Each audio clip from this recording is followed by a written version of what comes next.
Hey guys, welcome to the Scoop, where we have real locker room talk with real athletes. I'm your host, Perfect Pervis, and joining me today is one of the greatest football athletes in Europe, Patrick Donahue. Pat, welcome to the show, man. Hey, thanks for having me. It's a pleasure. Hey man, normally we do like a whole give you a rose, go over your career and throw out some stats. But honestly, we don't have like 2 hours to talk about everything you've done, all your accomplishments, and we got some important topics that we want to get into today. So let's just That's get right. into it. First thing up, Pat. First thing, because this is something that's always on the mind of imports and guys coming across the water to play out here is how do management, I'm not talking about, the regular coach. I'm talking about the people that, write the paychecks for these football teams in Europe. How do management treat players when things go south and there's disputes and, it's time that you need to figure something out between both sides, even if you want to go a different way.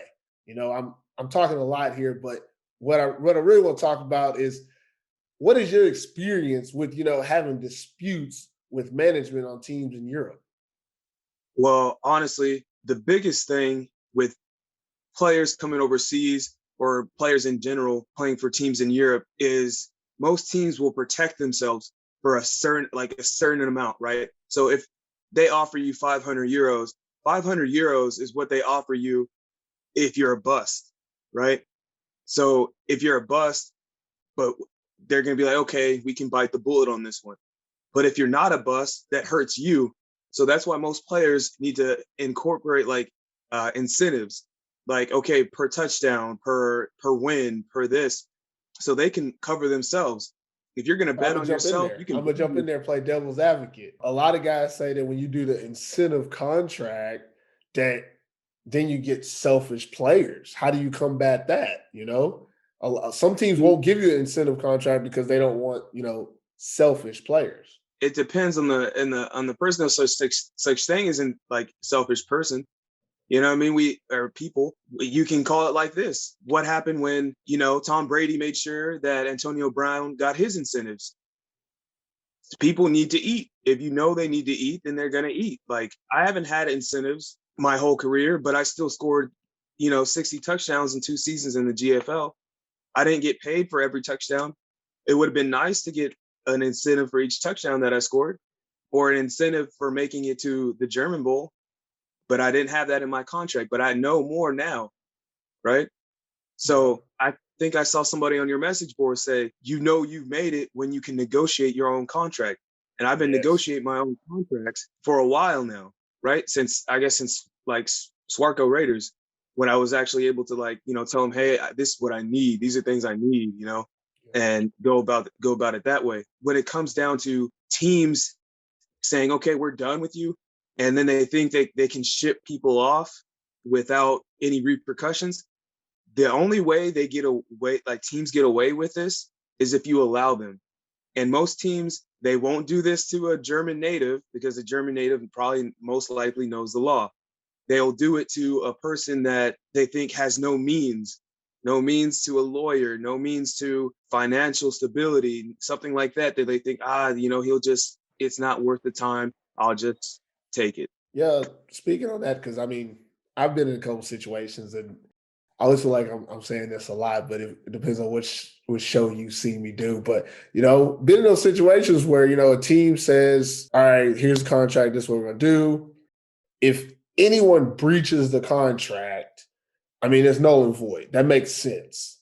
But usually the issue at hand is what about money owed, and there's not usually a lot of terminology in these contracts that say hey, if you both decide to go your separate ways, we have to pay you for, up to that date. Usually the contract doesn't specify that, which is usually when we're playing that, that a good faith contract. We're respecting somebody. And you'll go to a team, and there's some teams where they'll say, hey, we have to go our separate ways. Here's your final paycheck. For the next 2 weeks, you're on your own, but we paid you up until the time that we let you go. And then you also have teams who will say, we haven't paid you for the last month, but we're going to let you go, and we're still not going to pay you for that month or until you leave, which we have to change your flight to get you out of here. And so we're not going to pay you for the time that you've been here that you aren't under contract anymore. Like stuff like that. Like what's your thought about that whole situation when it comes to, that money owed? Because that's what the biggest issue is money owed. Man, when it comes down to that, make sure it's very important that you read over your contract in the terms of what you are allowed to do while you're under contract. If you meet all the requirements that they ask of you, if you are doing your job, then you have all the rights. If you're doing everything that you possibly can do and you are successful, they have to have an extremely valid reason to let you go. Detriment to the team, fighting, something like that, or disrespect or something with the law or something like that. But really, all the rights are for the player as long as the player fulfills his requirements to the contract. Now, when it comes down to money owed, that, and you can't force somebody, the worst thing you can do is tell somebody, hey, pay me or else. You can't, that's the worst thing you could probably do. Best thing to do is probably to lawyer up, or there's nothing else you can really do other than lawyer up or explain to them outside of this, hey, I'm not your average import. I think it's best in the best interest of the team and yourself if you pay me for the last month I was there and this last month before you let me go. And that's how it usually works. It's usually first and last for most of these European contracts. Most teams in Austria that I know of, they do okay. Like if you were to get injured and you had to get sent home, like it was a severe injury, you know what I mean? You get paid for that month that you were there, the time that you were there, plus 4 weeks after, right? So that's not a bad situation. It gives you some time or whatnot. But then you have teams like Swarco Raiders that will take care of you. I heard some bad situations with some players or even coaches, you know what I mean? Coaches where they come there, they give up all their opportunities in the US. They come to a German team working on incentives and stuff like that. And, COVID hits and there is no season, but the team expects the most out of them, everything they got and everything like that. And then when it's one-sided, the coach is giving everything they got. And then what did he say? He said something like, he asked for, help, like, hey, can you at least pay? He was paying his own way. He asked for, hey, can you at least pay for my flat this month or something? Can you pay for my car or something like that? And they said, no, you're on your own. And so when he decided to part ways, and they decided not to pay him first and last. But he let that go. And he probably shouldn't have. My question is, Pat, you've been in Europe and living in Germany for a lot longer than a lot of people, so you would understand the legality of it. One thing that I come across a lot, speaking of imports, and even from my personal experience, is how do I get that money? I'll put it out here. I'm still owed a couple €100 by a team in Finland. They know who they are. They know who the money. They know everything about it. And I ain't tripping over the money. It is what it is. I know I'm not ever going to get that back, but I'm never going to forget that either. But it was one of those situations, like you said, when I was younger, I let things happen. How can we, as a football community, both imports and even domestics, how can we prevent abuse of power at times? Like there's got to be, I don't know, can we all, find one lawyer who can handle our cases? Like, is there a way to get a NFL PA out here, a import PA? Like, what can we do, Pat? Like, throw some ideas out there for me. Look, without giving up my next moves, the time of letting teams draw up the contracts for us is over. It's a new day and age. You know what I mean? Super teams, you know what I mean? The Tom Brady effect. You know what I mean? Players coming at you know what I mean? If a player wants to play with you, it's time to start that time of era. What's the quarterback that was at Hildesheim a couple of years ago? That the New Yorker Lion quarterback, Casey Thoreau. Terrio, yeah, Casey. Terrio. Yeah, pretty much. When that guy goes somewhere, you're getting 7 or 8 more guys. That's what we got to do, right? Yeah, exactly. It has to be like that. Like right now, in some teams in Europe, you know what I mean? You're going to see more, let's just say, more diverse coaching staffs. That's going to bring more players as well. I coached for a team, and when I got there, there was 8 players at practice before COVID, between 8 and 12 or something like that. I got there and there was like automatically there was like 20 players and it just kept going up. They didn't even have a roster when I got there for the next season. After this team, up until today, now they have 50 plus guys on the roster and guys that want to play. You know what I mean? Brand new K Noah jersey. You know what I mean? So they're going to be set for life. They're going to be set for the next 5 to 10 years because it's a culture change. You know what I mean? Hopefully the next coach that comes in to whatever organization that was will be able to continue on the culture of, you know, character, strength, and honor. You know what I mean? There's a lot of people out there that aren't character. They think they got character, but they really don't. The thing about that is, I'm gonna just jump in on that with the whole like culture. That's what we see. I mean, there's a couple of teams in Europe, and you know, we can always name them, but we won't. But there's a couple of teams that you know, hey, they're gonna give it to you every year. They're gonna be cream of the crop. And then there's a couple tiers lower of teams where they move about up and down. They might be great, then they might be average, they might even suck. And you know, there's not really an organization that's leading them, it's who's in it at the time. And I bring up the Casey Taros situation because of recently, that's the biggest paradigm shift that I've seen in Europe. You know, Hildesheim brought in, you know, this great quarterback who's known in Europe. He brought in all these players. They went out there, weren't what you thought they were going to be, but they did control that organization. And then the next season, you know, they even tried to go and get a Shuan Fatah to be the head coach. Things didn't work out because of COVID.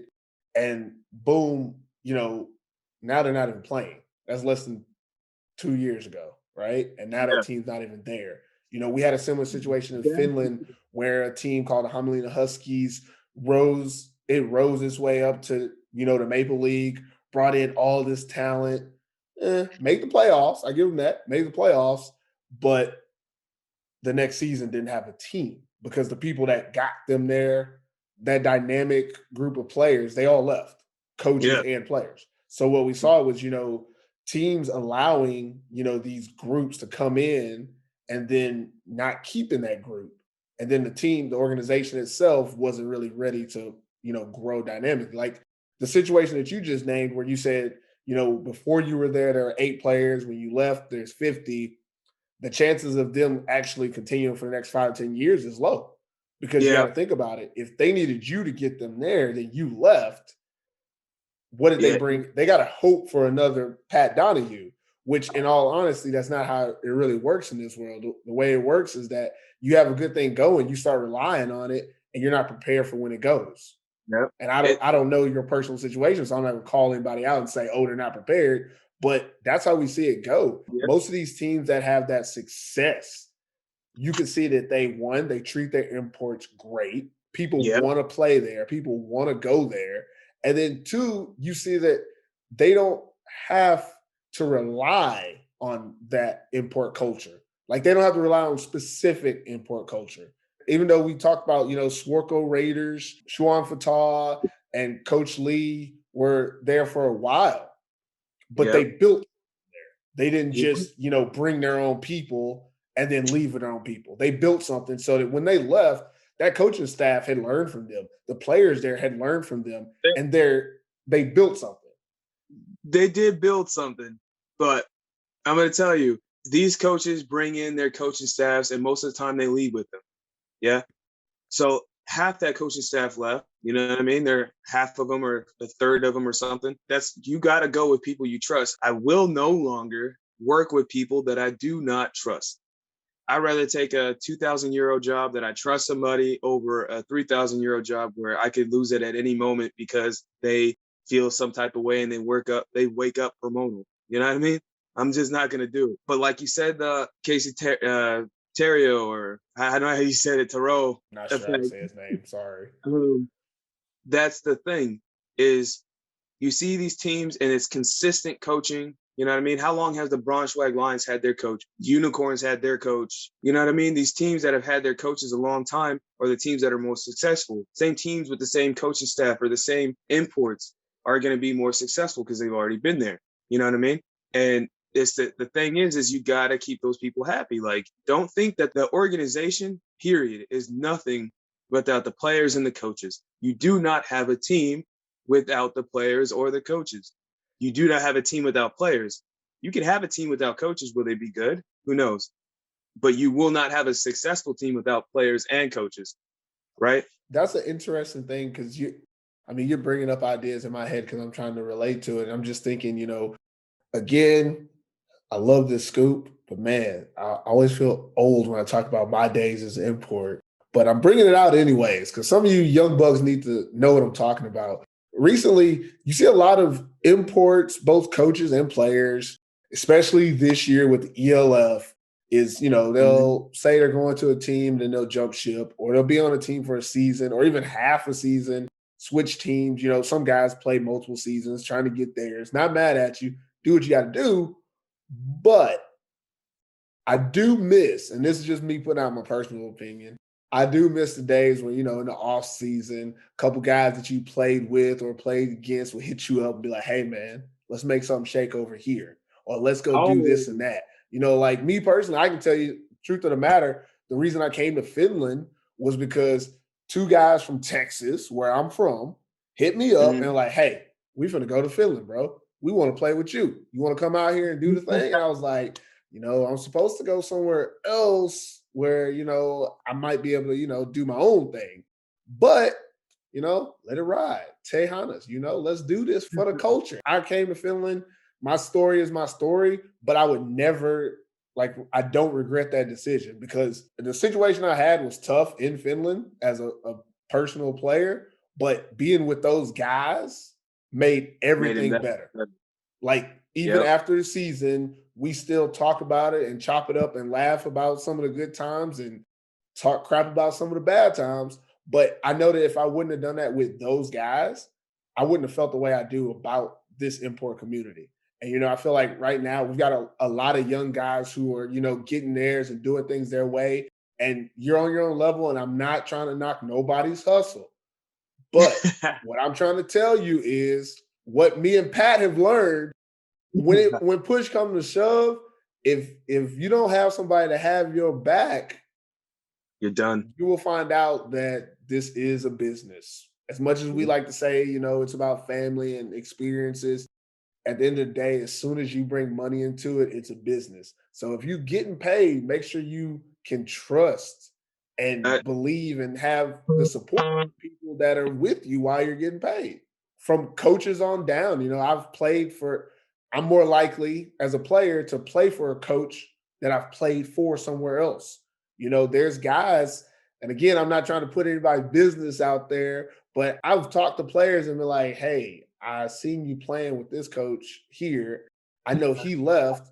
I'm just gonna assume that you're going with him. And they're like, how do you know that? I didn't tell anybody. I was like, I'm just watching the scene. And you're one of them guys that you like to play for people right? You're like, yeah, yeah, yeah. yeah. That's what we all need to be doing. Because once we do that as a community, once players are, exchanging information, coaches are exchanging information, letting everybody know where you want to go, why you want to go, what you want to do, then it takes away that unknown of, well, I'm gonna try to get on with this team and hopefully they treat me right. Yep. Because if you're part of a collective, if they treat you wrong, it's like they're treating the whole collective wrong. And then they Yeah. can't move on. You had some really good points there. Like so many that I'm trying to keep track. Yeah. But one of the things that you said that stuck out is you say like coaching staffs like that, somebody has your back. And that's key because the coaching staff, head coach, OC duo that I trust the most in Europe is by far Coach Lee, Coach Shuan and Coach Lee. There's nothing I can do. I would play for those guys any day of the week, you know. And the other part to that is I really want to make sure that like players need to make sure that they have it in their contracts. You can't get rid of me. Like you got to protect yourselves. My first time playing in the South, the rumor has it that they were unhappy with my playing or my play. And next thing you know, there's rumors that I'm going to get sent home. So I took matters into my own hands and stopped letting the offense rely on them and started taking kick returns back to the house, you know?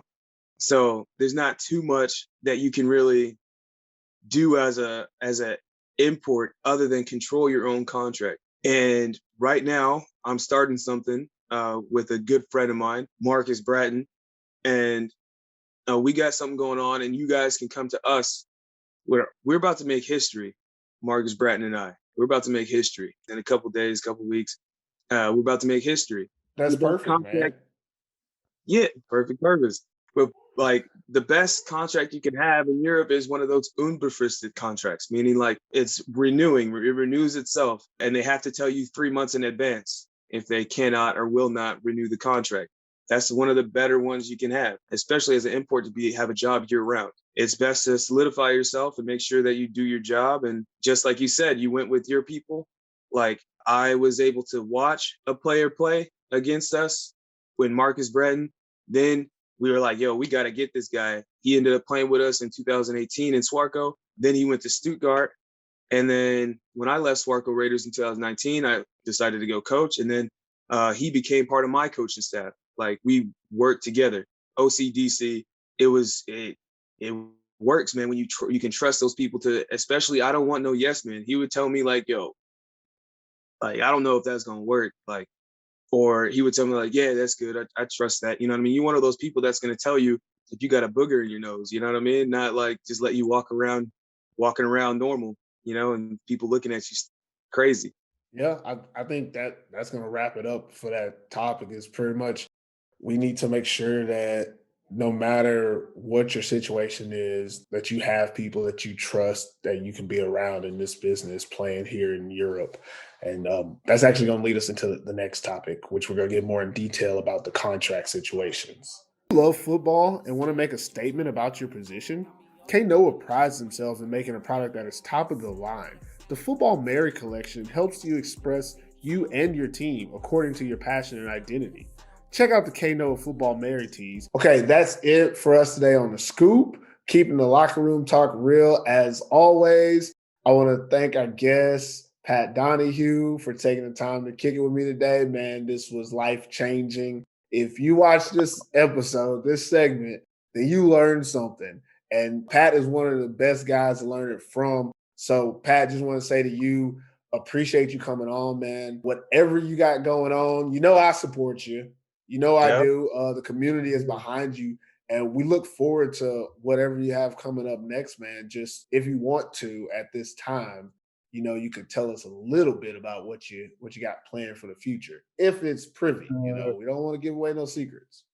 What's happening now is right now, myself and Marcus Bratton are starting a movement. It's about to happen. You're going to see a lot of diversity going on in Germany on coaching staffs, on every facet of American football out in Europe. It's a culture change, right? And this is a new era. We're no longer going to sit back and just let other people dictate our lives. And we're going to be coaching others on doing the same thing. So stay tuned. We're probably going to be working with K Noah. You can check out K Noah, www.knoah.at, and, check it out. They got some cool stuff, great gear, great jerseys, and great people. And Ben will take care of you. But no, we got some good stuff happening. So I'm telling you guys, hey, you are the asset. You make the terms. Rule of thumb: never make the first offer. K Noah, that's the podcast sponsor. So we rock with them, man. Wish you the best of luck on that with all of that. That's it for us. So thanks for watching the show on YouTube or listening on your podcast outlet. Be sure to subscribe to the Athletes Forum YouTube channel or American Football in Finland's podcast channel and catch the scoop every week in either video or audio format. You can also follow us on Twitter at The Scoop AF, on Instagram at Athletes Forum, on Facebook at Athletes Forum. And also by following us on all these channels, you have a chance to win teamwear swag provided by our sponsors at K Noah. So be sure to follow the instructions in the description below or on the description of the podcast channel. And that's it for us this week on The Scoop. We'll see you next week. Love you, Mom.